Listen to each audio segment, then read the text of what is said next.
All right, good morning, everybody.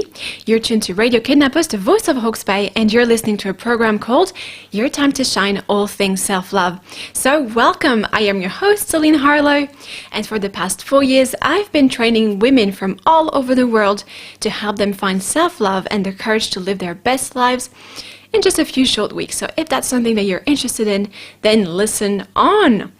So today we are here to talk about self-care. Oh, self-care. Self-care is a very challenging topic for me. It's usually the first thing that clients ask me when they start working with me. And they just say, Celine, how can I take care of myself? And to be honest, this is not the right question to ask. So I'm going to give you the answer in a little bit. But first, let me start with a story. Okay, so let me give you an example.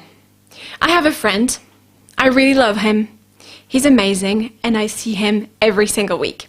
And so you know how it starts when you catch up with somebody. You say, hey, da-da-da, how's your week been? How are you doing? And my friend usually says, by usually read always, he says, well, it's been really busy at work. There's so much going on in my life and at work and in my marriage with my animals. Ugh. And I've got so much on my plate. But thank God it's Friday. And in other words, you know, he starts to complain. And I'm a life coach, and I have spent significant amounts of time and money working on myself and constantly up-leveling my life, and I'm still doing that work. And, you know, in other words, I'm trained to find solutions. That's just how my brain works. I see a problem and I find a solution for it. So anyway, I'll ask my friend, well, have you thought about finding a different job? Or have you thought about going part-time? Have you thought about working for yourself or working with animals? And it's honestly the same conversation we have every single week. And he says, oh, well, you know, it's not that bad. That job pays the bills, it pays the mortgage, I get to go on holiday, I get to go on holiday twice a year, and, you know, I've got enough money, I've got enough health, I've got enough whatever. And, you know, some people have it much worse than me, so surely, you know, it's enough. I don't have to, it's enough. And in other words, what does that mean? Well, he's making excuses, yeah? He started by saying, my life sucks, cancel the leads, my life stinks. And then I said, well, here's a solution. And he says, nah, thanks, but no thanks. So what's going on there? Well, for me, there's a few things that are not quite right. First of all, I believe, deep in my heart, deep in my soul, that we're not meant to work all the time. And I'm saying that, and I love my work, and I tend to work quite a lot. But I still believe that we're not meant to work all the time. And I don't believe either that Friday, yay, and Monday, ugh. It's just not something that's right for me. And I believe that if you don't like something in your life, you need to stop making excuses, you need to stop lying to yourself, and you need to make the changes happen. I know, it's a very honest episode from my heart to your heart today, but it is what it is. And here's another thing that I believe in. Life gets to be better. I think, well, I've often mentioned the happiness cap in this show. The happiness cap is my theory that, you know, we reach a certain level of happiness, of, I don't know, intimacy in our marriage, and of satisfaction at work, of health and vitality and self-love and self-care, and then we reach that level and then we think, oh, that's it, that's life. You know, it doesn't get to be much better than that. I can pay my bills, I can pay my mortgage, get to go on holiday and see my kids, I get to have all of this, so surely it doesn't get much better than that. It is a lie that we tell ourselves. So, okay, let's start with this. I would like you to take one moment to think about one area of your life that you're not completely satisfied with, So it could be a relationship, a friendship, your marriage, your health, your relationship with food, your relationship with your mom, your relationship with yourself. It could be anything. One aspect of your life that you're not completely satisfied with. What is it? And now I would like you to really allow yourself to focus on what you do not like about it. So if it is your work that you're thinking about right now, it could be your relationship with your boss, it could be that you're bullied at work, it could be that somebody always steals your yogurt in the communal fridge, it could be that, you know, you really are not enjoying waking up at 5:30 every morning and you find that schedule, the 9 to 5, really inflexible and it really drains your energy. If it's your marriage, sorry, then it could be, well, I'm really enjoying being married to that person, but there's that one aspect in the relationship that I'm not enjoying, and, you know, it is what it is. So really think about what you do not like about that aspect of your life. And now I want you to be really honest with yourself. I want you to stop lying, stop making excuses, and be brutally honest with yourself. Nobody's going to know, I'm not going to know, it's between you and yourself. How are you justifying that situation? So I believe that we create our reality, we create our lives because in one way or another, it's keeping us safe and it's serving a purpose. So how are you justifying that situation? How did you create it? You know, if it is your job again, then, you know, it pays the bills. Lots of people do not have work, so I'm pretty lucky. It's not that bad. That's how I would be justifying that situation if it happened to me. If it was your marriage, for example, you would probably say, well, you know, he's not that bad. You know, he brushes his teeth 3 times a day and he wears clean socks and he takes me on adventures and really, he's not that bad. Now that you've made all of that list, that you've realized what you don't like about that situation, I think that, you know, sometimes we tend to lie to ourselves. We just make do with what we have. It's just a way that our brain works. But actually, when we realize that the stuff that we don't like in our lives, we can pay attention to it so that we can actually change it. If you start by, you know, seeing the situation in your life and you don't like it, but you just lie to yourself and think, it doesn't get much better than that, I should make do with what I have, you're closing yourself that opportunity to heal and change that. I'm not saying leave your husband, leave your job. I'm not saying that at all. You're completely responsible for your life. But what if you could just acknowledge something, one thing that you would perhaps like to improve? What would it feel like to really have that honesty with yourself? What would it feel like? Anyway, that was my tangent. So next question, what would be the worst about changing that situation? And in other words, how is it serving you to remain stuck in that situation? Again, I'm not telling you to leave your full-time job or whatever, or to leave your husband and, you know, go buy an island somewhere in South America, whatever. No, I'm telling you, how is it serving you to remain stuck in that situation? So really think about that. How is it serving you? How is it serving you? Well, the most likely answer, and that's something that I've realized after working with hundreds of people over the past 4 years in my business, the most likely answer here is I remain safe. I remain safe. And that is a beautiful, beautiful answer. I know you were expecting me to criticize you, eh? But actually, I am safe is an incredible answer. Why is that? It's because it's an answer that comes from that primal part of your brain. It's designed to keep you alive.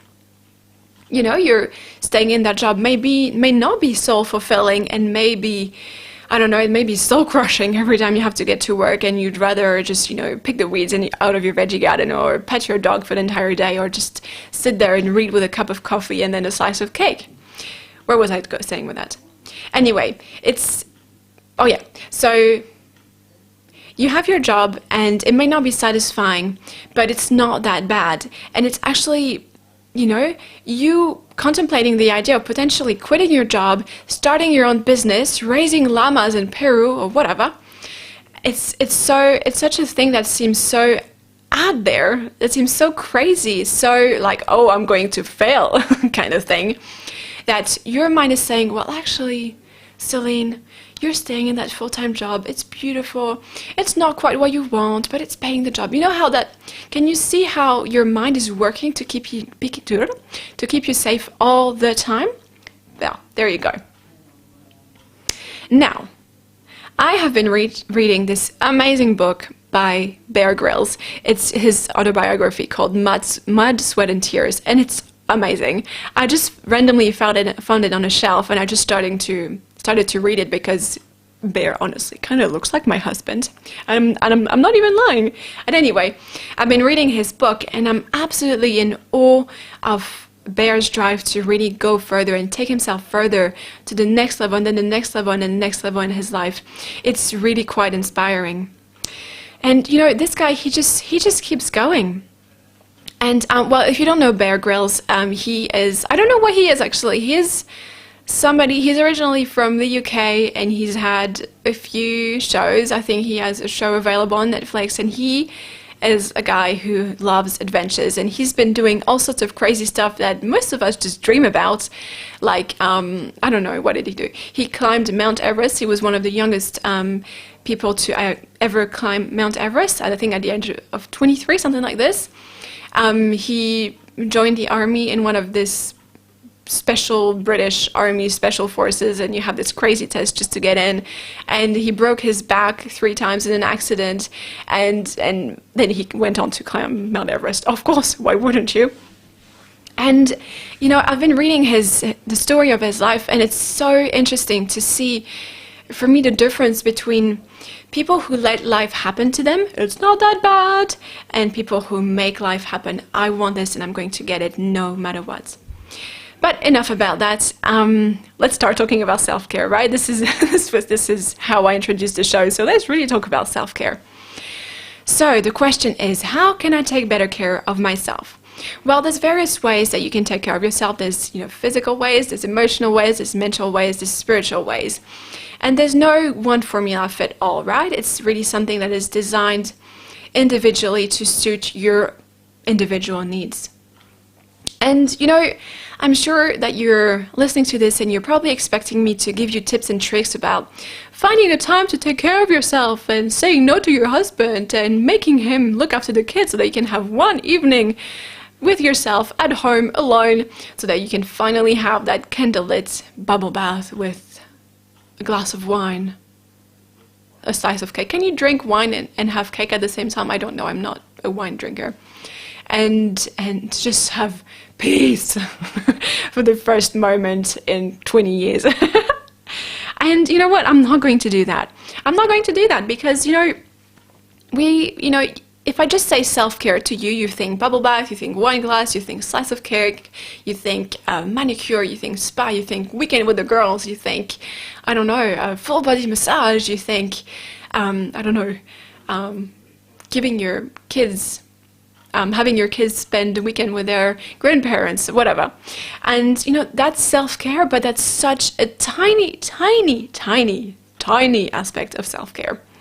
So, what is self-care then? I've been telling you all about what self-care is not, and now I'm going to tell you what it is. So, self-care. Self-care is an aspect of self-love. It is the power, the ability to be honest with yourself. That is such a powerful experience, to finally have the ability to, instead of lying to yourself, to be honest with yourself, to see what you're, I don't know, failing at in life, what your weaknesses are, how you're victimizing yourself, how you're over-demanding, how you're creating drama in your life. I don't know. You know, this is something that has taken me years to learn, because I just couldn't bear the thought of not being perfect. But it is what it is. I'm not perfect, and I finally have the courage to say so to myself so that I can change it. Self-care also is healing your stuff. So we all have these powerful traumatic memories of stuff that have happened in our childhood. We all have stuff that has happened to us. And sometimes, you know, we've learned to cope with these experiences by just pushing them down and burying them as deep as possible, so that we can just, you know, learn to function anyway in life, and we can just, you know, do the washing and do the cooking and go to work and get some sleep, and, you know, there's just not any time to work on that inner stuff because it's so painful anyway, so why would you want to do that work? Again, it's your mind trying to protect you. And there is power and realizing how much of an impact those experiences still have in your day-to-day life. You know, every single day I work with women and men who have incredible life stories. You wouldn't believe what I hear on a day-to-day basis. And it's just incredible to see, for me to see that, you know, we experience these traumas, and yet we become stronger from them. And once we understand what that experience needed to happen, what we were trying to learn from it, you know, if you were, I don't know, bullied at school, this was my case, then that was my very hardcore attempt at, you know, learning how to speak up for myself anyway, how to stand up for myself, even when I was not liked at school. I was, you know, I was 9 when I started high school, and it was not fun. I was 9 when I started high school, and most other kids in my school, in that class, were 11, 12, sometimes 13, and it was traumatic for me. I went from being this very perfectionist, powerful child, I guess. I don't know. I don't think you can say that, but positive and happy, bubbly child, to being, you know, a child that was really shy, self-conscious is the right word, and, you know, who couldn't speak for herself, who didn't have any friends, who developed an eating disorder because, well, she couldn't go out to the canteen because nobody would eat with her at the table, and she'd rather, you know, stay in the library for 2 hours during the lunch break instead of getting some food and being seen eating alone at the table. That was my life. But, you know, when I realized that I had experienced this, and it taught me a lot about myself that I wouldn't necessarily have learned in a different circumstance. Well, that's up for discussion, but it is what it is. Then I was able to heal that, but instead of suppressing it, and, you know, I was still a shy and self-conscious adult, but until I learned to heal that stuff so that I could move forward and now talk on a podcast, on a radio show with you guys in English, which is not my mother tongue, by the way, it's French, and, you know, talk for 25 minutes every week about a topic, you know, it's something that I would never have even been able to imagine when I was 9, 10, 11 years old. Oh, oof, that was a long sentence. Anyway, next point, self-care is also committing to your dreams and making them happen. I believe that each and every one of us, first of all, is meant to experience more in life, but also has a dream, something that ideal life would look like, I suppose you could say. So for me, it's a dream. I have a dream of having a hobbit house and having a veggie garden in the back and having my border collie cross and a little kitten that comes and greets me every time I come through the door. And I have this dream of serving and inspiring and healing thousands and thousands and thousands and thousands of people. And it's very scary. I have no idea how I'm going to get there, but I can just take it one step at a time. And you know what I find with a lot of adults I work with, especially people who are in their 40s and 50s, is that they have forgotten how to dream. They have forgotten how to dream. Can you believe it? Remember when you were a child and you had all these dreams of being an astronaut? I personally dreamed of being a secretary because I thought that secretaries were nice. But moving on, we all had these dreams of inspiring the world and healing the world and changing the world in our own way. And, you know, life is hard. Well, cancel delete, that's a limiting belief. But, you know, life is what it is, and sometimes it is harsh. You know, we experience those harsh situations, and sometimes it can be easier to just kind of fit in the mold and try to do what's expected of us as adults and try to, you know, buy that house and get that mortgage and, I don't know, have that full-time job and have the kids and have the Labrador and, I don't know. You know, we have so many criteria that we need to check if we want to be respectable adults, and it can be really scary to step out of that mold and actually say, well, you know, I know that something else is meant for me and I'm going to go for it. Let me have a glass of water.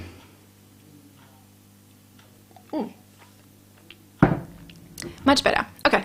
So the next thing on my list is that you need to stop making excuses. That's self-care as well. Stop playing small and stop being the victim. I find that with a lot of women and men who come to me in search of self-love, there's a tendency to really victimize themselves. You know, they are the victim, and often, you know, these people will have been traumatized in their childhood in one way or another, and it's easier to, you know, let the tears flow out and say, you know, why did this need to happen to me? And there is power in realizing that that stuff happened to you and it was not your fault, but the way you respond to it now is your responsibility. So you have the choice between healing that stuff or letting it rule your life. And I'm saying that And, I've also experienced traumas and abuse in many, many different ways, and I'm still here and I can talk about this. So you have a choice, do you want to feel like the victim? And really, playing the victim really takes your power away, because you're saying, it's somebody else's fault that I feel this bad, and I want that person to apologize to me right now, otherwise I will never feel good again. Well, let me tell you that doesn't work. But when you choose to reclaim your power and realize, okay, this thing happened to me, it really hurt me in this, and that way, and I choose to rise anyway, just because I can, and I believe in myself. That's self-love, that's self-care. Self-care is also stepping into your power and showing others to do the same. I think that's why, there's such a rise in people wanting to do healing as a business, or coaching as a business, and I'm obviously one of them. And, there's a lot of power in healing your stuff and stepping into your power, working on realizing your dream, achieving your dream, and then showing others how to do it. We need to support ourselves. We need to collaborate. We need to show each other how to heal and how to move forward in our lives. Self-care is obviously taking care of your body, but it wasn't the first thing I mentioned, because it's not the most important thing. Self-care, physical self-care, really comes as a result of you believing that you're worthy of self-care, and then everything else balances itself out. So it comes from this understanding that you are a precious being, you have a lot to give to the world, but unless you get 8 to 10 hours of sleep every single night, then you're going to do a crappy job at saving the world the next day. So instead you can choose to, have that bubble bath if you like, and then go to bed, have an amazing sleep, and then wake up the next day ready to take on the world, because you feel so good, because you've taken care of yourself, because you've recharged your batteries, you're filled up your well, whatever you want, however you want to say it, you have done something for yourself, and now you're ready to give. So self-care is also taking care of your mind. I talk to a lot of people and they all say, oh, I would really love to meditate, but I just can't sit still, or I can't find the time. Well, it's not really about, having 42 minutes, 20 minutes every single day to meditate, whatever that means.